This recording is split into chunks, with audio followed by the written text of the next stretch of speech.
हमने पिछले अध्याय में साझेदारी फर्म का विघटन या समापन के लेसन में पढ़े थे कि साझेदारी का समापन कैसे होता है और साझेदारी का समापन और फर्म के समापन में अंतर भी हमने देखा था।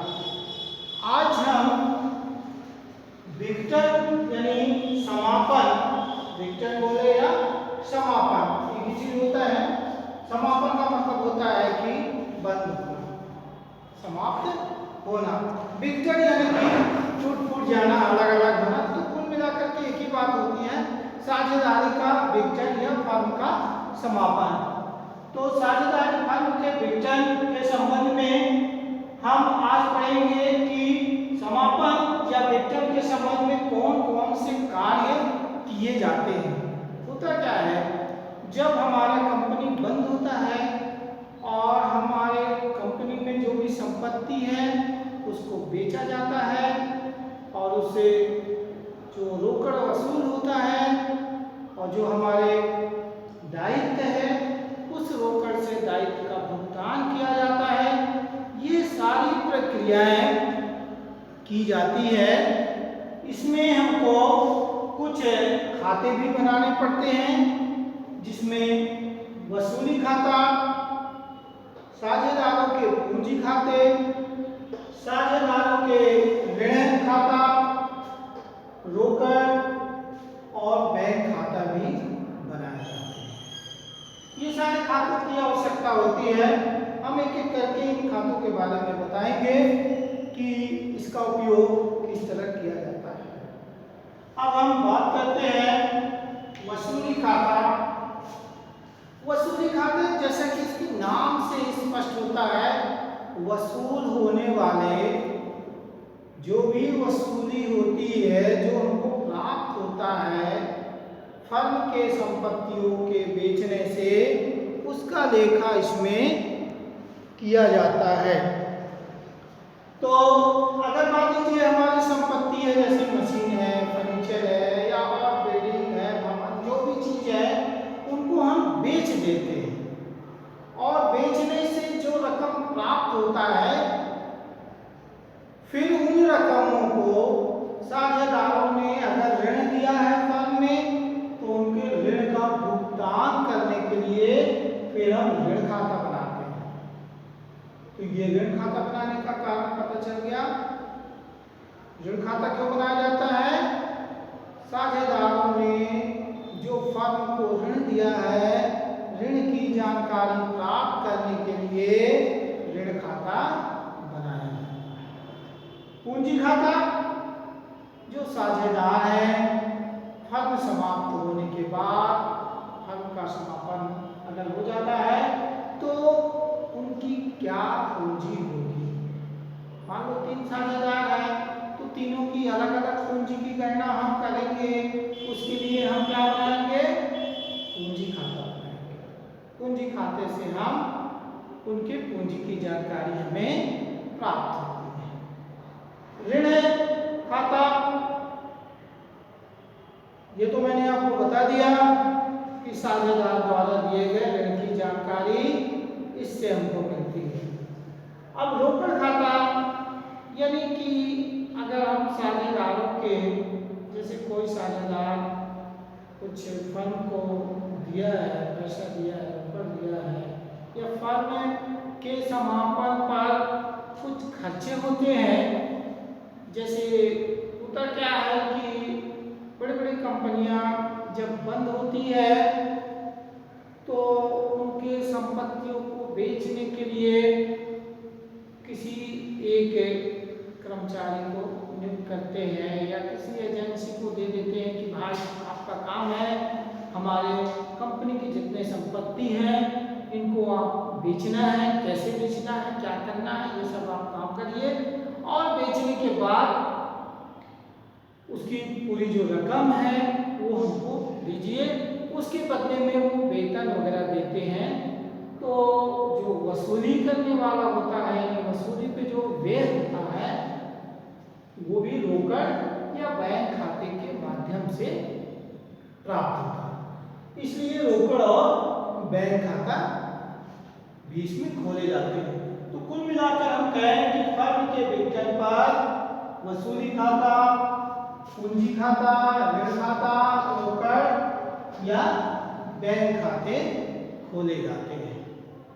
अब करके हम बात करते हैं तो वसूली खाते में, वसूली खाता एक समझिए कि लाभ मात्र के खाते जैसा होता है, लाभ हानि के जैसा होता है। जिस तरह से लाभ हानि ज्ञात करने के लिए हम लाभ हानि खाता बनाते हैं, उसी तरह से वसूली खाते में भी हम संपत्ति और दायित्व का लेखा करते हैं और उससे हमें ये अंत में प्राप्त होता है कि कितना रकम वसूल हुआ। तो अब वसूली खाता तो आपको समझ में आ गया। एक बार फिर से मैं बता दूं कि फर्म के समस्त संपत्तियों को बेचा जाता है और बेचने से प्राप्त रकम को जो फर्म के दायित्व हैं उसके भुगतान किए जाते हैं और इस तरह से वसूली खाते का काम। अब वसूली खाता में उसकी जो वसूली खाता में हमको क्या क्या लिखना पड़ता है, ये चीज मैं आपको बता दूं। इसमें कुछ जनरल एंट्री भी करने होते हैं।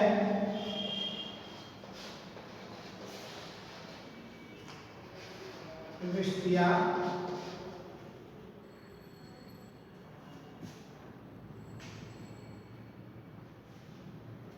या प्रविष्टि का है जनरल प्रविष्टि, तो साफ साफ लिख देता हूं।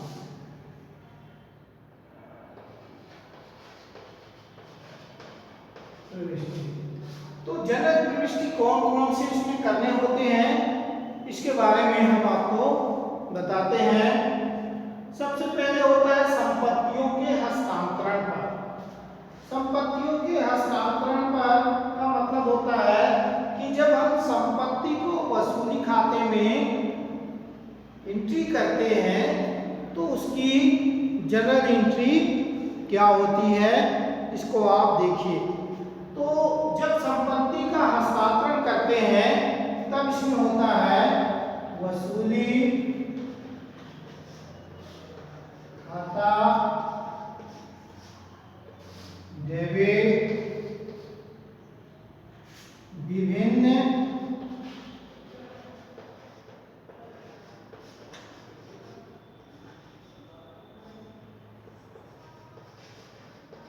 संपत्ति खाता से।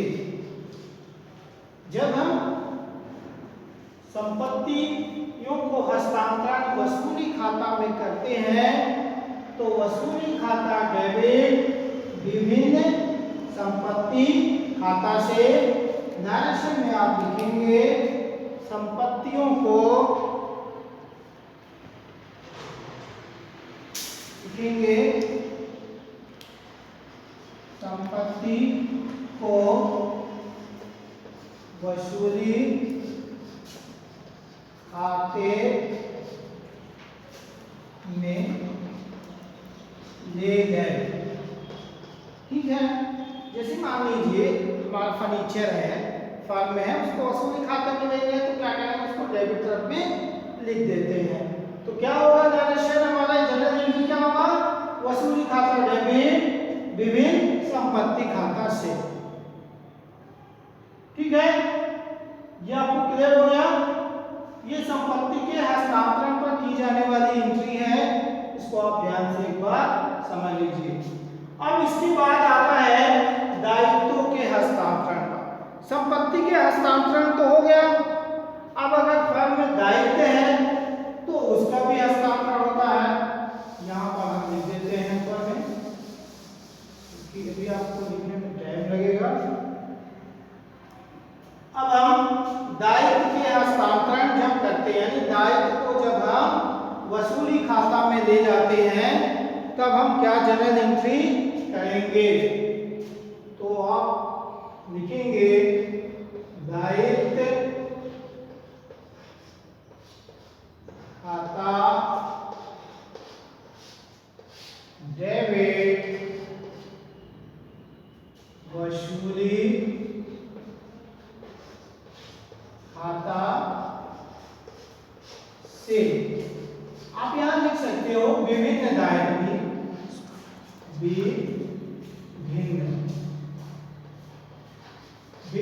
दायित्व, या माने क्या दायित्व तो एक होगा नहीं, कई होगा, तो हम उसको विभिन्न दायित्व के नाम से भी जानते हैं, या समस्त दायित्व खाता भी लिख सकते हो, या विभिन्न दायित्व भी लिख सकते हो।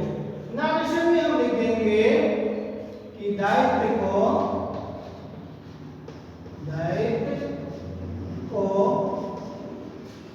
वसूली खाते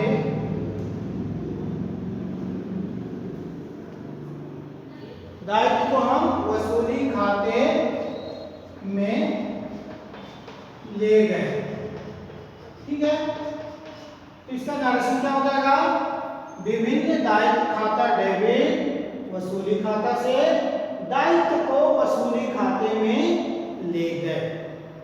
ये कब होगा एंट्री, जब दायित्व को जब हम वसूली खाते में हस्तांतरण करेंगे तब, यानी दायित्व को हम वसूली खाते में जब ले जाएंगे तब इसकी एंट्री होगी। तो अभी संपत्ति के हस्तांतरण पर हो गया एंट्री, और ये दायित्व के हस्तांतरण पर हो गई एंट्री। अब हम अगला हमारा है संपत्तियों के वसूली। तो चलिए ये दो एंट्री हो गई, इसको हम यहाँ बंद करते हैं। अब संपत्तियों के वसूली में एंट्री किस तरह किए जाएंगे उसको हम आपको बताते हैं। जब हम संपत्ति जो है उसको हम वसूलने के लिए क्या करेंगे, संपत्ति को हम उसको बेचेंगे, संपत्ति को तो बेचना पड़ेगा तभी तो उससे हमको रकम प्राप्त होगा। तो संपत्ति के जो बेचने की बात है, ये संपत्ति की बेचना 3 प्रकार से होता है। कितने प्रकार से होते हैं, 3 प्रकार से संपत्ति बेचे जाते हैं, है ना। बेचना यानी 3 प्रकार से बेचने की प्रक्रिया होती है। सबसे पहला क्या होता है, सबसे पहला होता है संपत्ति का नगद बिक्री।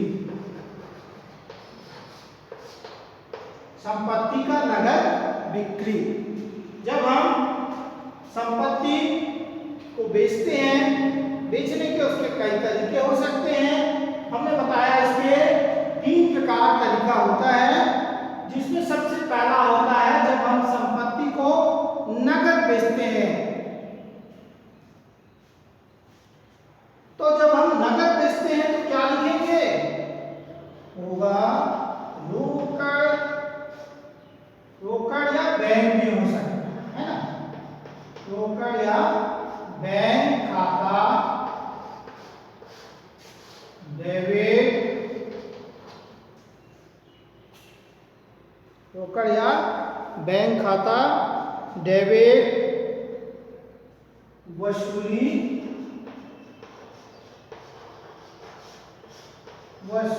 खाता से, और यहां लिख देंगे संपत्ति नगद बिक्री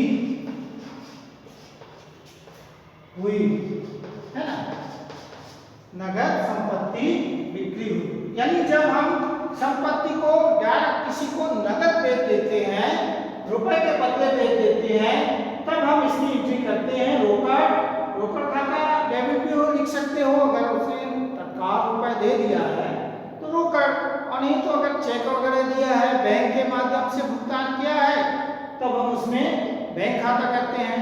तो इस तरह से यहाँ पर आप देख लेंगे प्रश्न में क्या दिया है, रोकड़ दिया है या बैंक दिया है, और उसी के संबंध में लिखेंगे। तो यहाँ पर रोकड़ या बैंक खाता जैसा भी प्रश्न में रहता है उसके हिसाब से, और वसूली खाता से, यानी हमने वसूल करने से प्राप्त हुआ ना, संपत्ति को बेचा तो प्राप्त हुआ।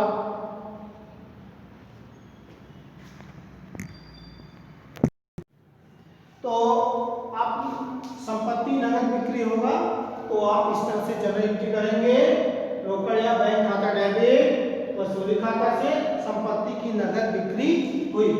लेकिन मैंने बताया कि इसमें 3 से संपत्तियों का विक्रय होता है।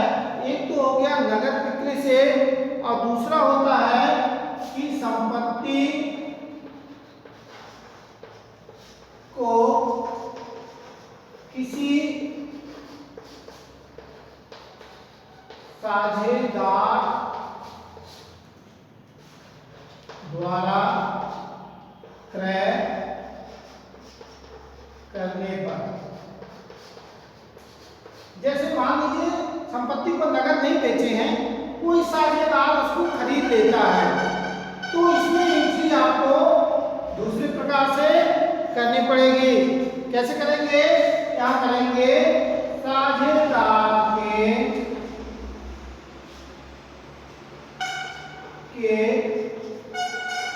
पूंजी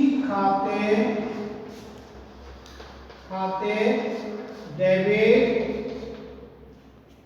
वसूली खाते से, अगर हम किसी साझेदार को संपत्ति बेच देते हैं तब हम साझेदार के पूंजी खाते डेबिट लिखते हैं, डेबिट वसूली खाते से नारेशन में हम लिख देंगे कि साझेदार द्वारा संपत्ति क्रय की गई। क्या लिख देंगे नारेशन में? साझेदार द्वारा संपत्ति क्रय की गई। सिंपल लिख देंगे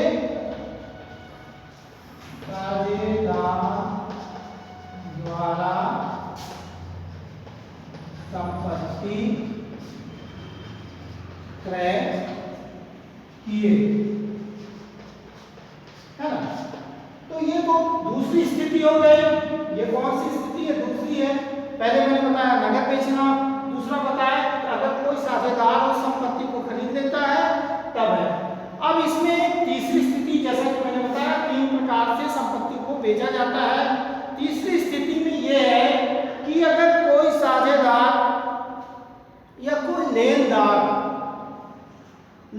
है कंपनी का, वो मतलब कंपनी से वो ऋण लिया है, वो लेनदार है, तो क्या होता है कि लेनदार अगर संपत्ति को खरीद करके लेनदार के बदले में उसका उपयोग करता है तो ये तीसरी स्थिति होती है।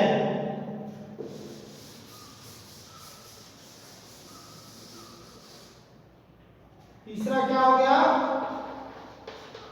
लेनदार द्वारा संपत्ति का प्रयोग करना, मतलब वो लेनदार है, फर्म का वो लेनदार है, यानी फर्म को उसने कुछ रकम दिया है तो उस लेनदार के बदले में वो संपत्ति को ले लेता है, तो भी वो संपत्ति का बेचना ही होता है। तो इसमें एंट्री नहीं की जाती है क्योंकि लमसम बराबर हो जाता है।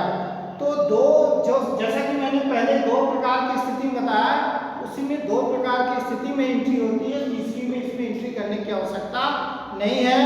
तो आज आप लोगों का यहीं तक था, अगला हम अगले क्लास में बताएंगे।